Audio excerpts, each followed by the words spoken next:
네, 태풍 쏠릭이 한반도를 향해 점차 다가오고 있습니다. 전국에 태풍 예비특보가 내려진 가운데 한반도가 태풍의 위험 반원에 놓여 큰 피해가 우려되고 있습니다. 네, 엄청난 강풍이 몰아칠 거라는 전망인데요. 자세한 태풍 상황을 김동혁 기상전문기자와 함께 알아보겠습니다. 어서 오세요. 어서 오십시오. 네. 지금 올라오면서 세력이 점차 강해질 거라고 해서 좀 걱정이 많이 되는데 수도권 지역도 태풍에 직접 타격을 받을 거라고요. 네, 그렇습니다. 지금 태풍은 이제 제주 먼바다까지는 근접을 했습니다. 그래서 제주 지역에서는 현재 해안가를 중심으로 해서 강풍이 불고 있고요. 비도 좀 약하게 현재 내리고 있는 상황입니다. 예. 태풍 솔릭은 이제 강도가 강하고요. 크기는 중형급의 세력을 유지하고 있습니다. 계속해서 북서쪽으로 이동을 하면서 한반도에 근접할 것으로 보이고요. 현재 그 한반도 주변의 바닷물의 온도가 굉장히 높습니다. 28, 9도 정도를 유지하고 있는데 우리가 태풍이 세력을 유지를 하려면 25도 이상은 돼야 됩니다. 그래서 28, 9도면은 평년보다 굉장히 뜨거운 바닷물의 온도고요. 그래서 태풍이 계속해서 세력이 약해지지 않고 강해지면서 이제 한반도 근처까지 오고 있는 상황입니다. 그래서 태풍은 제주에 오늘 밤에 근접을 하겠습니다. 그래서 제주만 놓고 보면 오늘 밤부터 해서 내일 새벽까지가 최대 고비 시점이 되겠고요. 이후에 이제 서해안에 따라 계속해서 북상을 하겠고 내일 밤에 이제 충남 지역으로 들어갈 것으로 보입니다. 충남 안면도 그러니까 태안반도 쪽으로 상륙을 할 것으로 보이고 이후에 금요일 새벽에 수도권을 지나서 금요일 아침에는 강원도까지 이제 지나가지고 동해상으로 빠져나가게 됩니다. 그래서 지금 태풍의 길목에 놓인 곳들이 제주, 그다음에 목포, 광주 이런 호남 지역들, 그다음에 충남 지역, 수도권 지역, 강원 지역. 그래서 영남 일부를 제외하고는 전국 대부분 지역이 이번 태풍의 직접적인 영향권에 들어있다 이렇게 보시면 될 것 같고 그래서 제주는 오늘 밤부터 내일 새벽이 최대 고비 시점 그리고 그 밖에 내륙 지역은 이제 내일부터 해서 금요일까지가 고비 시점이다 볼 수 있겠고요. 서울은 이제 금요일 새벽 3시쯤 정도에 가장 가깝게 지날 것으로 보이고 어쨌든 이번 태풍은 2012년 이후에 6년 만에 태풍이 상륙할 가능성이 매우 높은 이런 태풍 쏠릭이다 이렇게 보시면 되겠습니다. 예, 지금 태풍의 진로가 계속해서 서쪽으로 이동을 하고 있는데 혹시 진로가 바뀔 가능성이 아직 남아 있는 건가요? 예, 태풍 쏠릭이 사실은 이제 계속해서 서쪽으로 예측이 좀 변경이 됐었죠. 그 이유가 이제 태풍의 진로를 결정하는 가장 중요한 이 고온다습한 공기 덩어리, 우리가 이제 북태평양 고기압이라고 얘기를 하는데요. 그것이 계속해서 이제 서쪽으로 확장을 하다 보니까 이 태풍 역시도 서쪽으로 확장을 하게 됐습니다. 그렇게 하다 보니까 역시 이제 이 태풍의 속도가 좀 느려지는 것이죠. 본인이 가던 속도에서 계속해서 이제 왼쪽으로 치우치다 보니까 속도가 좀 느린 채로 올라오고 있습니다. 이렇게 태풍의 속도가 느린 채로 올라온다는 것은 조금 전에 이제 한반도 주변의 바닷물의 온도가 굉장히 높다라고 말씀을 드렸죠. 그래서 느린 채로 올라오면서 계속해서 바다의 에너지를 흡수하면서 올라오기 때문에 세력이 유지가 되거나 또는 이제 강해진 채로 한반도까지 올라올 수밖에 없고요.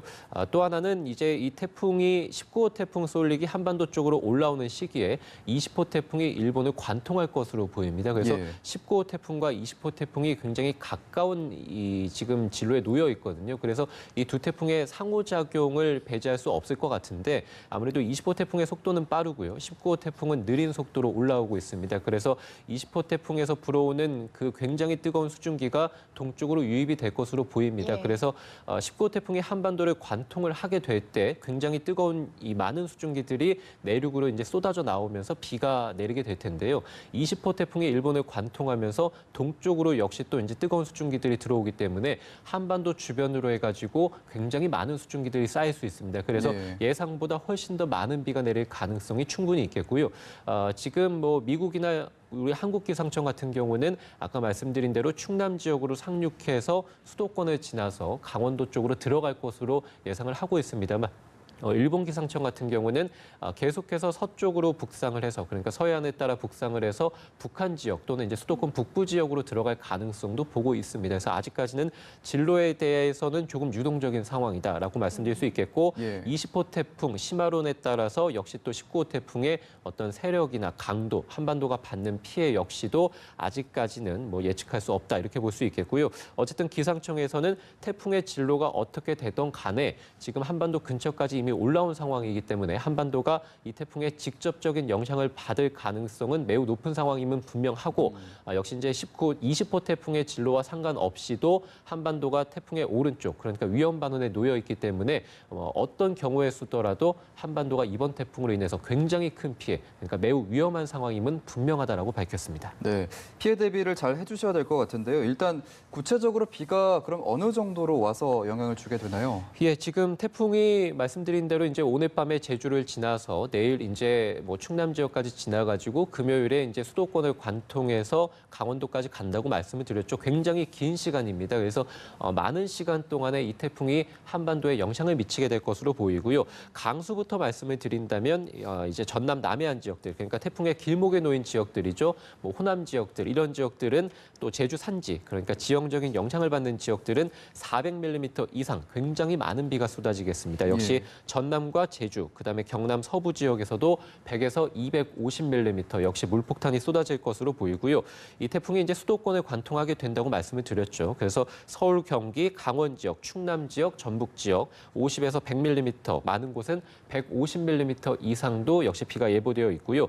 태풍에서 조금 멀리 떨어진 영남 지역들 같은 경우는 한 30에서 80mm 정도 비가 내리겠습니다. 그래서 주로 제주 지역, 그다음에 호남 지역, 그러니까 서쪽 지역을 중심으로 해서 많은 비가 쏟아질 것으로 보이고요. 특히 이제 남해안 지역 같은 경우는 시간당 50mm 안팎 정도 이런 집중호우가 쏟아지는 그 시간대도 있을 것으로 보입니다. 이번 태풍 같은 경우는 이제 바람이 훨씬 더 크게 한반도에 영향을 미칠 가능성이 큽니다. 아무래도 한반도가 태풍의 오른쪽에 놓여 있기 때문에 위험 반원에 들어 있습니다. 그래서 강풍이 배가 될 확률이 굉장히 이제 크게 되겠는데요. 기상청에서는 내륙 지역에서 순간적으로 초속 20에서 30m 그러니까 우리가 이제 차량을 달릴 때 시속으로 본다면은 72에서 한 100km 정도라고 보시면 될 것 같고요. 해안과 산지에서는 초속 40m, 우리가 시속으로 본다면 140km 이상입니다. 우리가 고속도로에서 차량을 140km 이상 달려서 만약에 이제 그 창문을 내리게 된다면 거의 앞을 보기 힘들 정도로 굉장히 강한 바람이 차량으로 들어오지 않습니까? 그래서 그 정도의 바람이 이 해안 지역, 그다음에 산지에 분다라고 보시면 될 것 같습니다. 강풍 피해가 우려되고요. 시설물이 날아가거나 또는 이제 떨어질 가능성이 굉장히 높기 때문에 안전사고에도 역시 대비를 해주셔야 됩니다. 예, 이번에는 그야말로 강풍 때문에 더 큰 피해가 발생할 수 있어서 주의를 하셔야겠는데요. 우리가 가정에서 미리 대비할 수 있는 것들은 뭐가 있을까요? 네, 뭐 아무래도 강풍 피해가 가장 크게 우려된다라고 말씀을 드렸죠. 그래서 유리창에 테이프를 붙여서 파손을 방지해 주는 게 무엇보다 중요하겠는데요. 또는 젖은 신문지도 좋습니다. 다만 그 창문의 틀과 창문의 이격이 발생하면 그러니까 창문이 흔들리는 경우에는 이런 것들이 소용이 없습니다. 그래서 가장 중요한 것은 창문의 틀과 그 창문을 확실하게 이제 단단하게 고정시켜 주는 게 무엇보다 가장 중요할 것으로 보이고요. 간판이나 위험 시설물 주변에 접근을 자제해 주시는 게 또 좋겠습니다. 또 아무래도 굉장히 많은 이 강수가 쏟아질 확률이 높기 때문에 산사태 위험도 굉장히 높고요. 해안가 저지대를 중심으로는 침수 피해도 있습니다. 내가 이제 어느 곳에 대피를 할 수 있는지 대피 지역도 미리 좀 살펴주시는 게 좋을 것 같고 차량 침수도 우려되고 있습니다. 뭐 저지대라든지 건물의 지하 주차장 또는 이제 하천가 같은 경우에는 차량을 이제 주차하지 말고 고지대로 차량을 이제 옮기시는 게 역시 또 중요할 것으로 보이고요. 이 농경지 침수도 역시 이제 중요하게 다뤄줘야 될 것 같고 우리가 이제 만조시각 그러니까 태풍이 제주를 지나서 서해상으로 계속해서 북상을 하지 않습니까? 그래서 이 제주 바다라든지 또는 서해상에서 만조시각 하루에 바닷물의 이 높이가 2번 정도 높아지는 시기가 있는데요. 이것이 이제 태풍이 올라오는 시기와 맞게 된다면 해수면이 굉장히 높게 상승을 하게 됩니다. 그래서 이 바닷물에 굉장히 많은 바닷물이 이제 방파제를 넘어서 해안도로로 넘어올 가능성이 높고 이렇게 되면은 이제 안전사고에 대한 우려가 커지게 되거든요. 그래서 만조 시각을 좀 알아두시는 게 좋을 것 같고요. 해안가에 계신 분들은 가급적이면 이 태풍이 올라올 때 또는 태풍특보가 내려질 때는 해안가에 접근을 아예 자제해 주시는 게 좋겠고 지금 뭐 금요일까지가 이번 태풍의 최대 고비 시점이라고 말씀을 드렸습니다. 전국적으로 태풍특보가 계속해서 순차적으로 내려질 것으로 보이거든요. 내가 사는 지역에서 태풍특보가 내려졌다면 가급적이면 외출을 좀 자제해 주시는 것 이것도 중요하겠습니다. 예, 알겠습니다. 태풍 피해 대비 잘 해주셔야 될 것 같습니다. 자세한 태풍 상황 김동혁 기상전문기자와 함께 알아봤습니다. 고맙습니다.